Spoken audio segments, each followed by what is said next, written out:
Get you some good pair of shades.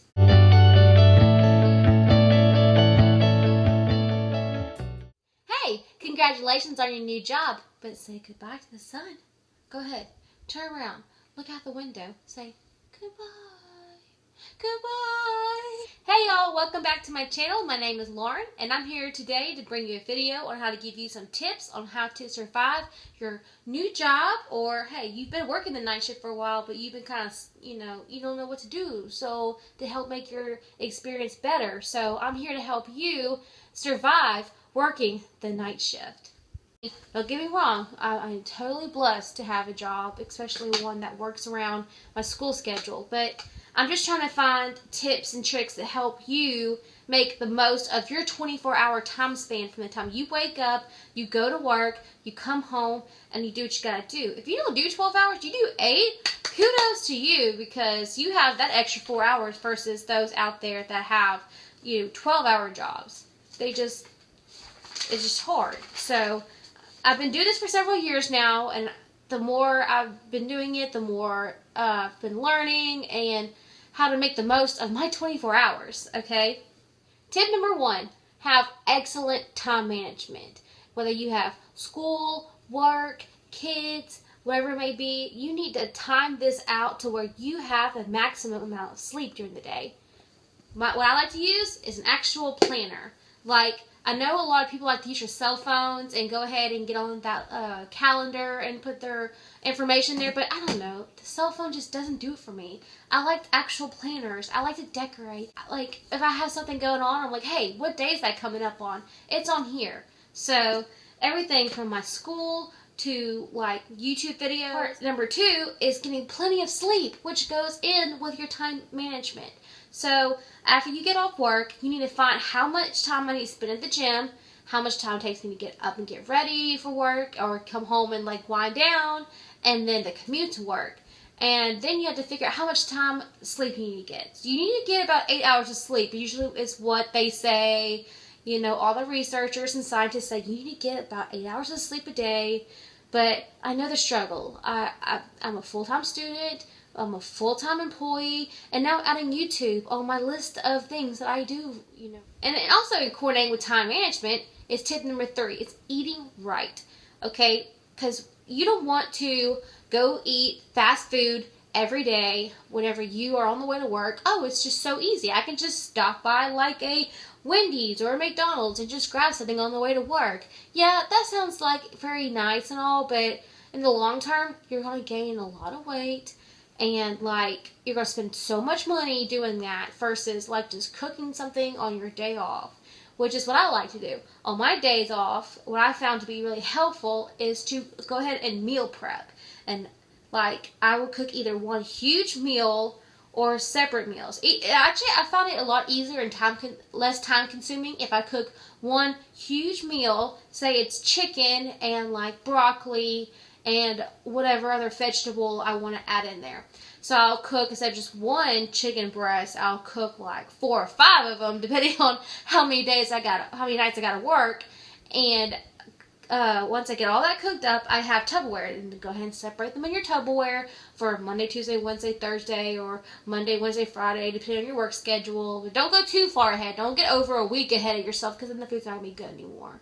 So at least 4 days. Go ahead and do 4 days ahead. If you're going to be working the next 4 days, go ahead and cook up your meals, cook up your lunches, pack your lunches on your day off, so whenever you go to sleep, you wake up, it's there, it's ready to go. It's so easy like that.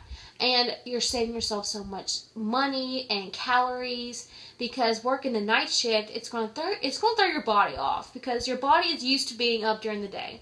And now it's like, whoa, why are we up at this time of the night? We're supposed to be home and sleep. No. It's the total opposite. It said your 8 p.m. is really like your 8 a.m. because, you just got your shift started. So go ahead and just meal prep on your day off. Take about 1 to 2 hours of your day off. I know it's asking a lot when you get that one day off, but it will make the next 4 or 5 shifts, how many have you have left, so much worth it, because you don't have to cook, you don't have to stop anywhere, you just throw it in your lunchbox and get out the door and go to work. It's just way better. do it. Meal prep it. Just take care of yourself, because when you take care of yourself, taking care of your body, when your body's happy, you're happy, like your whole work ethic is going to be so much better. Just take care of yourself. Take care of your body, okay? That is the best tip I can probably give to you out of this entire video if you're working night shift, is to take care of your body. Take care of your body, and your body will take care of you, okay? Just do it. All right, tip number 4 I have for you is invest in a good pair of sunglasses. And I don't mean go out and buy the most expensive pair of like Oakley's or something you can find. I mean just a good pair that blocks out a lot of sunlight. Because depending on the time of the night or the time of the day you get off, say you get off at 7 or 8 o'clock in the morning, the sun's out, it's bright, you get off work and you see that sunlight, your body, it just like wakes back up. It's like, hey, the sun is out, let's go out and do things. But your body's like, no, let's not do that. But that's just how it is. So, I found these one pair of glasses. You can get whatever pair you want. But I found these pair at Ulta, surprisingly. They're less than $20, and they are the best. Not only are they cute, but they block out everything. I get off work, as soon as I get outside, I put these things on. I'm like, okay, it's still dark outside, Lauren, you need to go home and get in bed. Like, that's my mental mindset when I get in my car. Because I don't want my eyes to see all this sunlight and think, okay, yeah, it's the daytime. Time to go out and go do some errands. Go do some chores or whatever I have to do. Go mow the yard, whatever. Like, no. You need to go home and get your bouquet in bed. So, that's another tip. And, like, everybody else I know who works nights is the same way. They get off work. They got to put some sunglasses on. That's all that sun. It's going to wake you back up. And then, like, you're not going to be able to sleep when you get home because your body is going to be awake all over again. And, yeah. Get you some good pair of shades. You can find some for under $20. And trust me, you ain't going to lose these things. It's always the cheap sunglasses that are not only, 1, it turns out to be your favorite, but 2, you ain't going to lose these. You always lose the expensive sunglasses. Alright, the next tip I have for you is coffee. I know some of y'all are gonna be like, oh, coffee is disgusting, but it's really not. It's an acquired taste. Takes some time getting used to, but caffeine is gonna wake you back up. Like when I get to work, I like to have 1 cup of coffee, and then about mid-shift, about midnight, I have my 2nd cup of coffee. Good to go. And got, coffee creamer, because I don't like that powder creamer, just plain coffee creamer. My favorite is the like liquid creamer, hazelnut. Every time. Love some hazelnut. Drink some coffee. Try to love it. Try. Because caffeine is what you need. Not the actual coffee, but the caffeine in the coffee. I don't know. I don't trust those super packed up, sugary, hyped up energy drinks. I just don't. Another thing you can really do is invest in some really good, like, blackout curtains. I got mine from Ross, so I did not spend much money at all, on these curtains. I probably didn't even spend $20.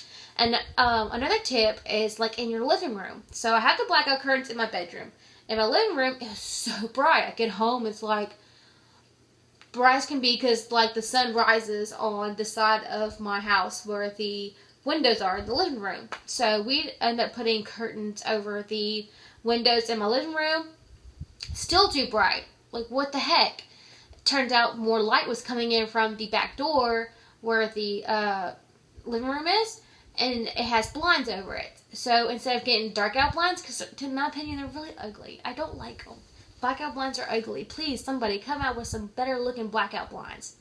And so we end up putting another dark curtain in front of the door. So I know you're thinking like, why would I put a curtain in front of my door? How am I going to use my door?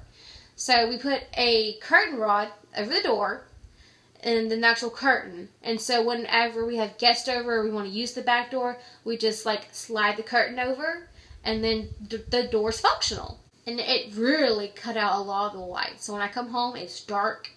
I just get undressed and I get ready for bed. It's dark. I don't see all that sunlight to wake me back up. That's the whole point of your home. Your home needs to be dark. The last tip, and it's certainly not the least tip when you work night shift, you're quickly going to realize that the world is going to keep spinning while you're sleeping. It is just going to be, people are going to be calling you, texting you, emailing you, your phone's going to be going off. And you're going to have that one family member or that one friend that calls you all the time in the middle of the day and be like, "Hey, yeah, what you doing?" "I'm sleeping." Why are you sleeping? It's like 1:16 in the afternoon. Like, why are you sleeping? Because I worked. Well, you know what? I work too. Yeah, I just got off work like a couple hours ago. Okay, well, get up so we can go shopping. Do we have to go today? I just don't understand. You're just like the laziest person, Lauren. Wake up. You just don't understand. And that's pretty much how every conversation is going to be with, like, anyone that calls you, whether it's your friends, family, teleprompters. Like, if you're like me, you don't remember what you said on the phone. You could be on the phone and have a full conversation with somebody, wake up late in the afternoon, and you're just, like, browsing through your phone and stuff, and come across and be like, "Oh my God, somebody called me, and I don't remember what I just said." So you are calling back and be like, "Oh my God, what I say to you, please tell me it was appropriate." Like, that's going to be one of the biggest realizations I think I had whenever I started working nights. Because, like, I would be sleeping, and, like, oh, it's my time to go to sleep. The people will call me, like, a doctor's office will call me, and be like, "Yes, is this Lauren? Like, you have an appointment tomorrow at such and such time?" Like, "Why are you calling me?" Like, oh my gosh, I feel bad. I've cussed so many people out, and I really apologize. I really do. Wouldn't it be nice if you can, like, put caffeine in an IV and just, like, inject it in you and, like, "Hey, you're awake. It's all good. It's all great." But that's probably not good for you. You probably would die, so, like, you didn't get that idea from me, but. So those are some tips I have on working the night shift, the graveyard shift. I'm not talking about, like, oh, the people that get off work at 11 o'clock at night. No, I'm talking about people who work from, like, 7 to 7 or 11 to 7, like, or, 10 to 8, whatever the time might be. Like, you go in at p.m. and you get off at a.m. Kind of like graveyard shift people. So, as much as I am so blessed. I am so happy to have a job that offers me that kind of flexible work schedule to where I can still pursue my education. Your whole lifestyle changes. Everything changes. Like, you're the complete flip, the complete opposite of your friends and family that work daytime hours and stuff. And I'm hoping this video just kind of reaches out to you and helps you out anything that you may be struggling in. But if you found this video useful or even slightly entertaining, go ahead and give me a thumbs up. That would really help me out here. And if you would like to see more videos like this on how to do something, go ahead and leave me a suggestion in the comment box down below, and I'll definitely have to make that happen. So, see you in my next video. Bye!